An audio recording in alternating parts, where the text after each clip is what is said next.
अस्सलाम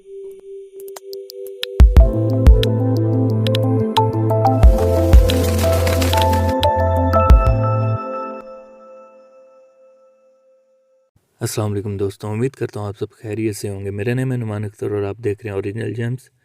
आज मैं आपके लिए लाया हूँ पिंक अकीक, गुलाबी कलर का अकीक। और ये अकीक की टॉप क्वालिटी है। तो मैं 2-3 दिन से अकीक की वीडियो शेयर कर रहा हूँ। स्टोन के अंदर आप देख सकते हैं माशाल्लाह क्या बना हुआ है। इस अकीक की पाकिस्तान में प्राइस जो है वो 400 रुपये पर ग्राम चल रही है। और वज़न के हिसाब से इसकी प्राइस क्या होगी देखते हैं हम। इसका वज़न कर लेते हैं कि वज़न इसका कैरेट्स में कितना बन रहा है और ग्राम में कितना बन रहा है।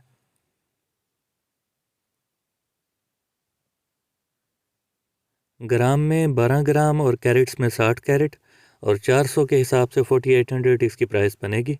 मिलते हैं इंशाल्लाह नेक्स्ट वीडियो में, तब तक के लिए अल्लाह हाफिज़।